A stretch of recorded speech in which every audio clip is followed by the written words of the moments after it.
Welcome back to the Broadstreet Sports Podcast, and today we have a very special guest on. Chris, what's going on, man? What's going on? I'm filling here today for your co-host. Glad to be here.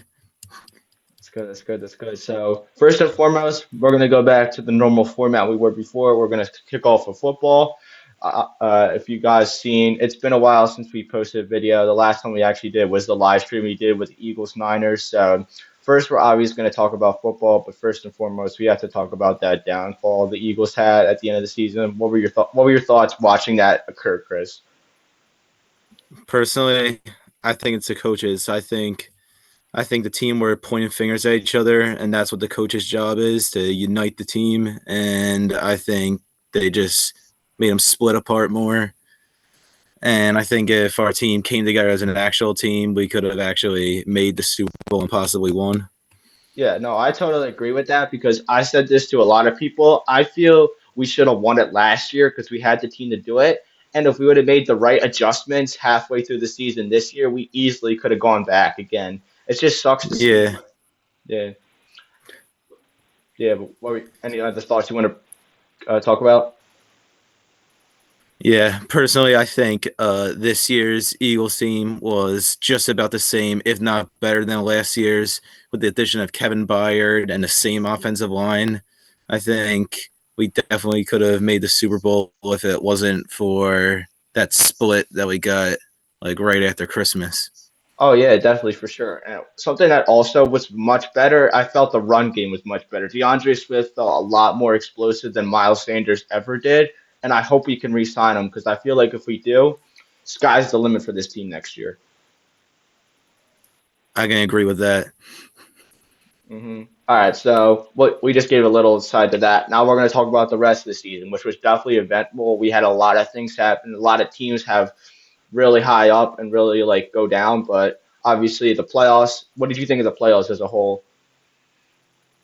Personally, I think these playoffs are going to be the beginning of some new dynasties like the Chiefs, but also the start of some bad teams becoming good, like the Lions. First time winning multiple playoff games in like 80 years. So I think this is going to be a start for a new wave of players.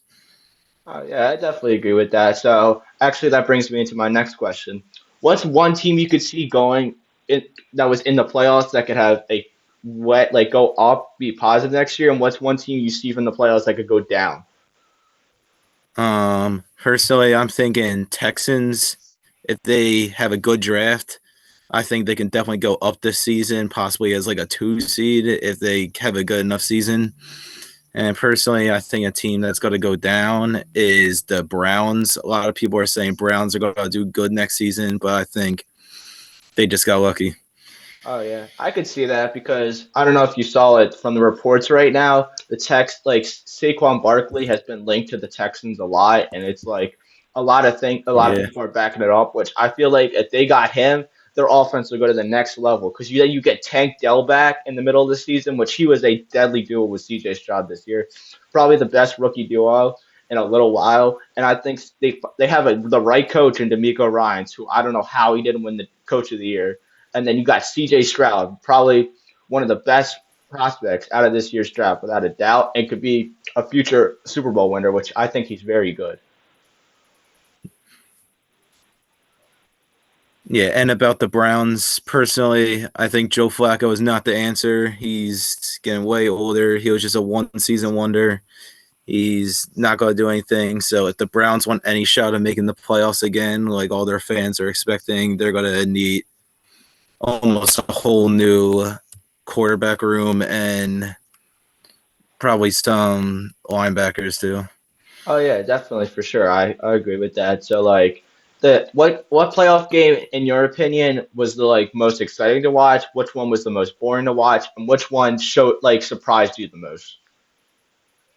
Okay, I think probably the most boring playoff game to watch was the Chiefs Dolphins game. Just Yeah. utter blowout. No possible way of the Dolphins even coming back from that. hmm I think the most disappointing game, personally, as an Eagles fan, was the Eagles game hmm because we had high hopes coming into the season after almost winning the Super Bowl, and then just to lose to Baker Mayfield like that, just felt Yeah. bad. And I think my favorite playoff game had to have been the Browns Texans. I think that game went. It changed sides multiple times, and both teams showed that they really want to win and they want to have a good future as well. Yeah, I totally agree. So like we definitely had some good games there and stuff like that. But now moving out of the playoffs and now going to the Super Bowl, what were your thoughts on that? Personally, I think the Super Bowl matchup was a bit of a letdown. All the expected players, all the money shot, least favorite, best players in the league. Like no underdogs this year, which typically Super Bowls have for people to root for. Hmm. So this year, what 49ers Chiefs was kind of a bit of a letdown. But personally, I like the bit of overtime, show like some excitement, and like show determination in the game, and definitely a big, heavily defense game of any Super Bowl that we've seen recently. Yeah, I agree with that. And like, I'll be honest with you, like Purdy, he played what he needed to be. That was probably one of like overall as a game manager that he is, that was probably one of the best played games. It just came down to that defense. They could not make stops in the second half, or especially towards the end of the game. They would keep allowing a field goal and then have a touchdown.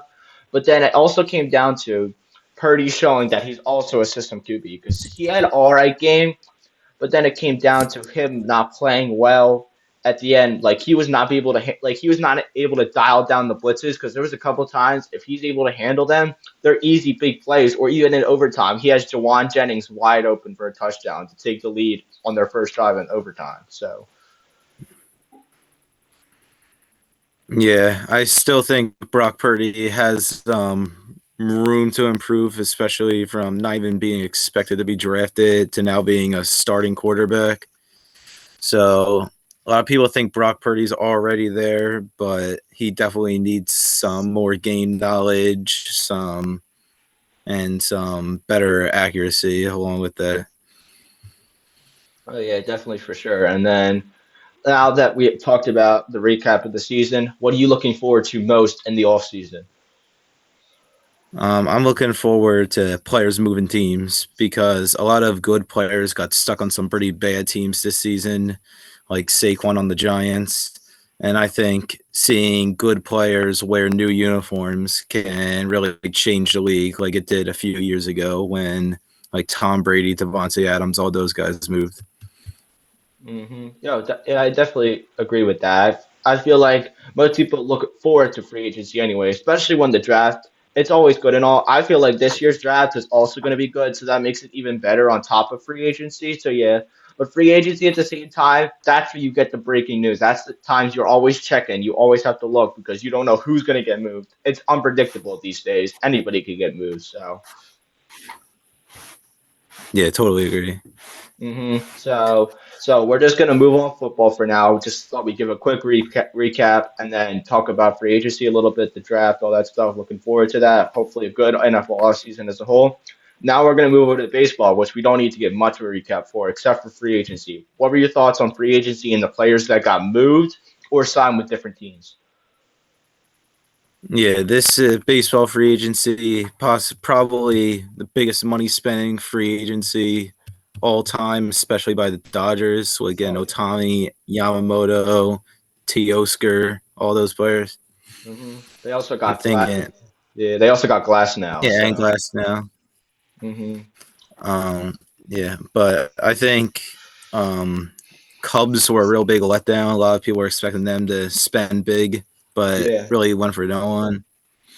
And still some big names like Bellinger and Snell still up for grabs for teams. The hmm Cubs might re-sign Bellinger because they still haven't spent any of their money yet, and Bellinger is expecting a big payout for what he did in the second half of this last season. Yeah, I agree with that because the Cubs, when you think about it, when you're a young and upcoming team and have a lot of money, there's only one thing you need to do, and that's spend money to get your team into the playoffs. Because if you think about it, they were maybe that final week, if they win some games there, they're in the playoffs. That's how close this team was. And they were almost thinking about trading Bellinger, all these pieces at the deadline to just tank. But then they played so well that they almost made the playoffs. So in my honest opinion, they should have brought back Bellinger. And they still have the chance to sign Snell. So I would go and try and sign Snell if you had the chance to, because then you get some veteran pitching in there. And you get the back that was the hottest for you, like you said, in the second half of the season. Yeah, and still about the Cubs, I think that they did a pretty poor job because, especially their division that they're in, Brewers are getting rid of their best player, Corbin Burns. Reds are still young, and Pirates are still tanking. I think the Cubs can easily snag that division if the Cardinals still stay bad, Hmm. and yet they still buy no one. But along with the Dodgers now, how do you think their money can affect them?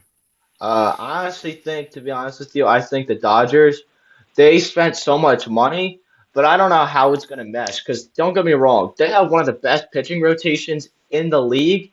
But I think what it comes down to is like how it performs. Because like you always see these teams on paper and how they play, but or on how they look on paper, but then they don't always perform when it comes to playing. So I think this Dodgers team will be good, but don't be surprised like past Dodgers teams if they get eliminated by an up and coming team that's just wants it more than they do. So Yeah. Even though the Dodgers spend all their money, I still think that overconfidence beats them all the time. oh yeah, definitely for sure. So and then let's go over the Phillies real quick. What do you think of their off season and how are you looking forward to this season coming up? Yeah, I think the Phillies all season was like what they needed to do. They didn't spend like super a lot of money. They already spent that last offseason. All they needed was Noah. And personally thinking, I think Noah was probably the best guy that they could pick up because Snell's an on and off type of player, but you always know Noah will pitch 7 innings a game. Hmm. Gets consistent Cy Young votes as well. So I think Noah is a good piece for the Phillies to pick up. Yeah, definitely. Also, the slight adjustment of Whit Merrifield, that role player that can play any position, especially outfield, which the Phillies are looking for. I think the small pickup of Whit Merrifield can really help the team in situations where players just in case get hurt. Oh yeah, definitely for sure. With that Aaron move, I think honestly, it's better to pick, like you said, it's best to pick him up because he's been in the system, so you don't need to get anybody else adjusted. So you keep him in there behind Wheeler. You got a good 1-2 punch there. And then when you said with Merrifield, because think about it, the sooner you get Schwarber out of the outfield, the better, because then your defense goes up even more. You put Schwarber at DH where he just rakes, which he's meant to do it at his age, and you get Merrifield either center or left field, and then have Marsh and the other one, your defense is already substantially better than it was last season. Yeah, I think this Phillies team, if they play their cards right or make some good moves in a trade deadline, I think they could definitely be a strong World Series contender. Possibly get the World Series that they barely missed those few years ago. Hmm. No, I agree. But before we move on with anything, could you see the Phillies making any more moves before before opening day? Not too sure about any new moves that the Phillies can make.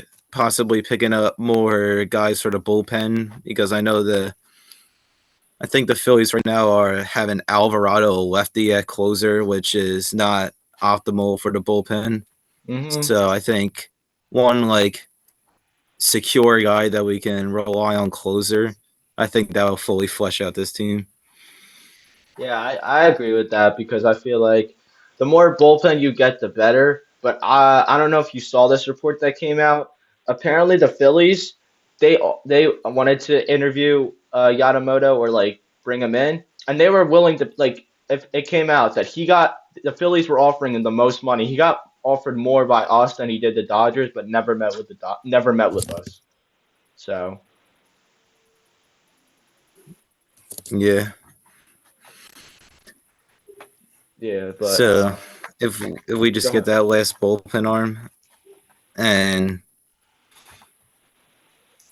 I think we'll definitely be a World Series contender. Yeah, I agree. Any other points you want to talk about, or do you want to move on? Let's move on to the NBA. All right, we're gonna move on to basketball now. Which the season it's been in swing for a couple months now. We're currently at All Star break. What's your thoughts on the NBA in the first half of the season? Personally, this half of the season, I think the NBA is definitely showing that the old stars are still stars today, and the younger players are definitely going to have to go step up.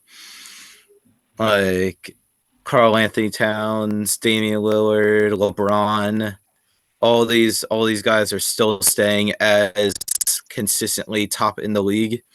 So, and the new players like such as Paulo Banchero, Anthony Edwards, all those young players, I think, are going to contend with the veterans. And this year and next year, probably got to be like the prime year for them meshing together and seeing who will win overall.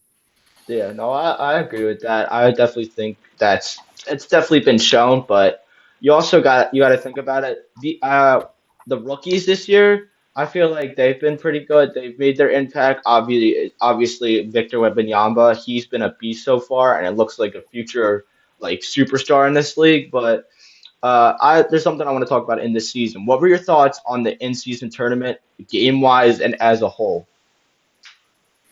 I think the in season tournament, um, not too short about it because it's new, but it seems like the players enjoy it. Gives them a playoff atmosphere before they actually make the playoffs. Know what to do and how to do it, and also bring some new faces to winning trophies because it's the first half of the season and not a whole season.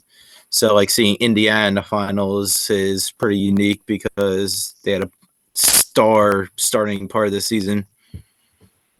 Yeah, no, I agree with that for sure. Because it's like in-season tournament, it's meant for players to want to play more and actually care about something. So, and I feel like they did do that the first year, and I hope it works out the rest of the time. Because I feel like this is a good thing inside like the season, so it actually makes fans want to watch, which makes the NBA more money, and then also, like you said, gets these players ready for the playoffs with a playoff-like experience. Yeah, and I think it also makes the players like newcomer players know what the playoff experience will be like once they hmm finally make it. Yeah. But anything else you want to really talk about for the NBA, or you want to move on to the final subject for today? Let's move on to the final subject. All right, so we're just gonna give a brief thing about the NHL. So the NHL, its season's been good so far. I don't know, did you watch any of the Stadium Series games this weekend? Yeah, I watched some of this. I watched one in MetLife. Yeah, yeah, yeah. So no, those games are definitely good to say the least. And the NHL, they already had their All-Star break. And are you ready for playoffs, Chris? Yeah, this playoffs, many teams are fighting back and forth for those, for especially for that one seed and those 2 and 3 seeds. And I hmm think might be better off for some teams to rely on the 4 seed than go for the 2 or 3 this season because it's pretty tough opponents this year. So especially the young teams like the Flyers or any other young team that's fighting for a 3 seed right now, I think should stay away from that. Yeah, no, I agree with that because, like, if you think about it, the NHL, it's always good throughout the regular season. I feel like that's the type of sport I could watch during the regular season and be entertained, even if the score is like 2-1 or 1-0, because you just have so much like excitement inside the game that like you can enjoy it. But playoffs, I'm definitely looking forward to it because I feel like there's a lot of teams in the playoffs possibly if the playoffs started today that can make some noise and surprise a lot of people. So it's good to say the least. But anything Yeah. else you want to really talk about, or any other points? Anything about sports? It doesn't have to just be hockey. Anything. Um, let's wrap this up with one more overlook on all the sports. All right. So football we discussed the possibilities of draft, newcomers, playoffs. Mm-hmm. MLB we talked about the off season and how that could affect new teams to sprout. And NBA we talked about the in-season tournament, All-Star break, what players will show, what players will not. Mm-hmm. In the NHL, we talked about how the playoffs will be set this upcoming season after this All Star break. Mm-hmm. Yeah. So, any other things you want to talk about? No, that pretty much covers what we talked about today. Just one more thing I want to mention. So I don't know if anybody watched the update video, but the update video it pretty much explains what's going to go on week to week. And tomorrow is starting our new Wednesday segment, which I'll be bringing on my friend Michael Spinoza, and we'll be opening packs and talking about them and possibly like putting them online for like selling. So well, that will be our new segment every other Wednesday. So look forward to that. So that should be Wednesday, and then Thursday I should be bringing somebody else on, but get used to Chris because he'll be coming on a lot more because he knows his stuff about sports. So look forward to him, and look forward to a lot of other people who will be coming on. So he's just the one. Look forward to a lot more, like I said, because with us being back, I want to be able to expand and talk about the world of sports with so many people. So, Mm-hmm. but any other Thanks for having points? me on the show, and good night. Yeah, no problem. That's going to wrap up today's show. Thanks everybody for watching. And other than that, have a great day or today. Well.